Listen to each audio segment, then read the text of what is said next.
9 साल की रानी अपनी माँ के साथ रामपुर गांव में रहती थी। उसकी माँ की आंख खराब हो गई थी, जिसकी वजह से वो देख नहीं सकती थी। रानी के पिता का किसी वजह से 2 साल पहले ही देहांत हो गया था। अब घर की सारी जिम्मेदारी छोटी सी रानी के ऊपर ही आ गई थी और रानी दुर्गा माँ की बहुत बड़ी भक्त थी। सुबह सवेरे घर में पूजा करके रोज मंदिर जाया करती और मंदिर के बाहर ही फूल बेचकर जो मिलता कमाती थी और उसी पैसे से अपनी माँ का पेट भरती थी। उसकी मेहनत और अच्छाई देखकर गांव के लोग उससे खुश रहते थे। मंदिर के बाहर एक औरत दूसरी औरत से कहती है, कितनी प्यारी बच्ची है, छोटी सी उम्र में भगवान इसे इतनी बड़ी सजा दे दी। हाँ बहन, मुझे पूरी उम्मीद है माता रानी इस बच्ची का भला जरूर करेंगी। तभी एक तीसरी औरत आती है उसकी दुकान पर और तभी कहती है, बेटी 10 रुपए का फूल दे दो। अभी देती हूँ काकी। ये लो, ये फूल एकदम ताजे और सुगंधित हैं। इससे माता रानी बहुत खुश होंगी। रानी जितना भी फूल बेचने के लिए लाती, रोजाना उसके सारे फूल बिक जाते थे। आज भी वो फूल बेचकर अपने घर जाने लगी तो रास्ते में उसे एक दुकान पर गरम गरम जलेबी बनते दिखा। रानी ने मन ही मन सोचा, माँ को तो जलेबी बहुत पसंद है। अगर मैं माँ के लिए जलेबी ले लूँ तो वो खुश हो जाएंगी। लेकिन फिर रात के खाने के लिए तो नहीं हो पाएगा। कोई बात नहीं, मैं सिर्फ माँ के लिए जलेबी ले लेती हूँ। मैं नहीं भी खाऊंगी तो कोई बात नहीं। रानी जलेबी लेकर घर जाती है और देखती है उसकी माँ घर का काम कर रही है। रानी अपनी माँ से कहती है, ए क्या माँ, तुम्हें किसने बोला ये सब करने के लिए? तुम्हें चोट लग जाएगी तो मैं क्या करूँगी? मैं करती हूँ ना ये सब। तुम्हें परेशान होने की क्या जरूरत है माँ? आप आराम करो ना। मेरी फूल सी बच्ची कितना काम करेगी। माता रानी को तुम्हारे ऊपर दया भी नहीं आती। मुझे अंधा बना दिया, जिसकी वजह से मेरी छोटी सी बच्ची को इतना मेहनत करनी पड़ती है। नहीं माँ, माता रानी की वजह से ही तो तुम मेरे पास हो। उनकी कृपा की वजह से ही तो मैं सब कुछ कर पा रही हूँ। तुम चिंता मत करो, सब अच्छा है। माता रानी को कोसना बंद करो माँ। अच्छा ये सब छोड़ो, देखो माँ मैं क्या लाई हूँ। क्या लाई है बेटा? मैं तुम्हारे लिए गर्मा गर्म जलेबी लेकर आई हूँ। ये लो माँ, पानी हाथ धो लो और जल्दी से खा लो वरना ये ठंडी हो जाएगी। सिर्फ मैं ही खाऊंगी क्या, तू नहीं खाएगी? हाँ माँ, मैं भी खाऊंगी। चलो हम दोनों मिलकर खाते हैं। रानी अपनी माँ को खुश करने के लिए झूठ मूठ का खाने लगती है। दोनों जलेबी खाते हैं। रानी घर का सारा काम करती है और काम करने के बाद और खाना खाकर दोनों सो जाती हैं। दूसरे दिन रानी फूल बेचने के बाद जब वापस लौटने लगती है तो एक पेड़ के नीचे बैठ जाती है और एक लकड़ी लेकर मिट्टी खोदते हुए सोचने लगती है, मैं अपनी माँ को दुनिया की सारी खुशियाँ देना चाहती हूँ, लेकिन मैं उसके लिए क्या करूँ? कुछ समझ में नहीं आ रहा है। कि तभी उसकी लकड़ी से कुछ टकराया। उसने मिट्टी हटाकर देखा तो वहाँ पर माँ दुर्गा की एक सुंदर सी मूर्ति थी, जिसे पाकर रानी बहुत खुश हुई। वो दौड़ती हुई अपने घर आई। माँ, मुझे देखो क्या मिला। क्या मिला बेटी? मेरी दुर्गा माँ की मूर्ति। नहीं माँ, ये तो स्वयं माँ दुर्गा ही है। रानी दुर्गा माँ की मूर्ति को अपने घर में रखी माँ दुर्गा के पास ही रख देती है और उनसे बात करते करते वहीं सो जाती है। और जब रात को उसकी नींद खुलती है तो वो देखने लगती है कि उसकी मूर्ति से तेज रोशनी निकल रही थी, जिससे उसकी पूरी झोपड़ी जगमगा रही थी।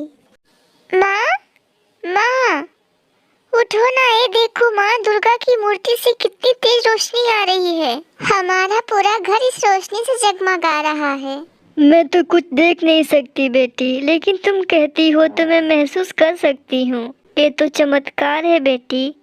धीरे धीरे ये बात पूरे गांव में फैल जाती है और दूर दूर से लोग इस मूर्ति का दर्शन करने आते हैं और चढ़ावा चढ़ाते हैं, जिसकी वजह से रानी और उसकी माँ को खाने पीने की दिक्कत नहीं होती। लेकिन चमत्कारी मूर्ति की खबर गांव के सेठ को लगती है तो वो सोचने लगता है, अगर मूर्ति की बात सच है फिर तो मुंह मांगी कीमत मिल सकती है। अरे मैं तो अमीर बन जाऊंगा। सेठ बहुत लालची था और चालाक भी। पहले तो वो खुद रानी के घर गया। अरे रानी बिटिया, सुना है तुम्हारे घर में चमत्कारी मूर्ति है। क्या तुम मुझे उसका दर्शन नहीं करवाओगी? कहाँ है मूर्ति? हाँ क्यों नहीं सेठ जी, आइए अंदर आइए। अभी थोड़ी देर में शाम हो जाएगी, तब आप माता रानी की मूर्ति से निकलने वाले तेज रोशनी देख पाएंगे। सेठ वहीं बैठकर शाम होने का इंतजार करने लगता है। जैसे ही शाम होती है मूर्ति से रोशनी निकलने लगती है, जिसे देखकर सेठ आश्चर्य हो जाता है और रानी से कहता है, लेकिन इस मूर्ति को किसी बड़े महल या किसी मंदिर में होना चाहिए। इस झोपड़ी में माता रानी नाराज हो सकती हैं। तुम लोग माता रानी को नाराज मत करो। नहीं सेठ जी, वो मेरी दुर्गा माँ है, वो मुझसे नाराज नहीं हो सकती। कोई माँ अपनी बेटी से थोड़ी नाराज होती है। सेठ वहाँ से चला जाता है और दूसरे दिन सेठ अपने किसी आदमी को रानी के घर मूर्ति चुराने को भेजता है।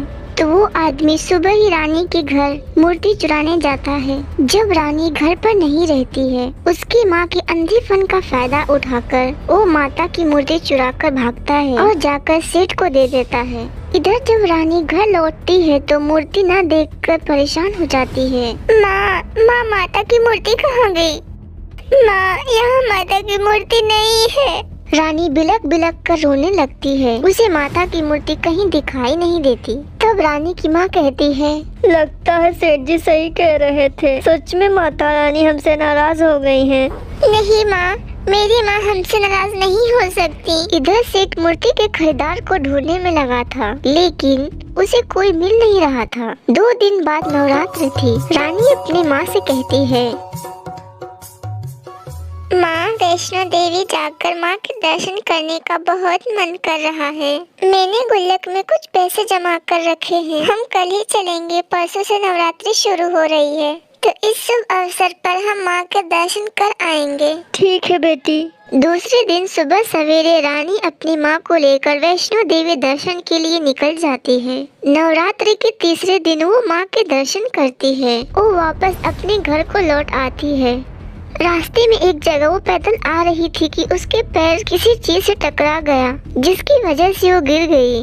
वहाँ एक पत्थर पड़ा था। जब रानी उस पत्थर को किनारे रखने के लिए उठाई तो देखा कि उसके नीचे जमीन में कुछ दबा है।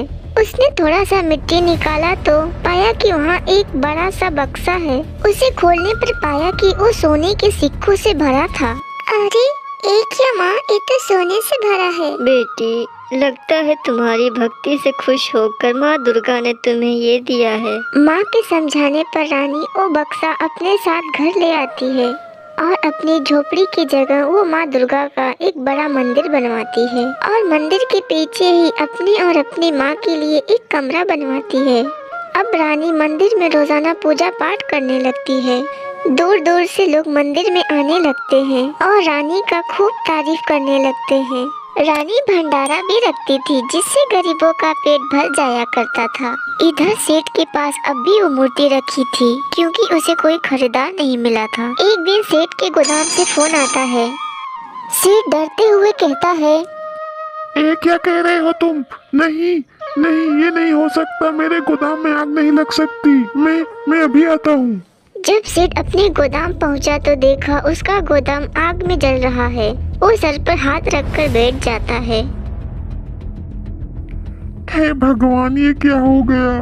मैं तो बर्बाद हो गया। अब मैं क्या करूँ? कर्ज लेके गोदाम भरा था, सोचा माल बिक जाएगा तो बाद में चुका दूंगा, लेकिन अब कैसे क्या होगा?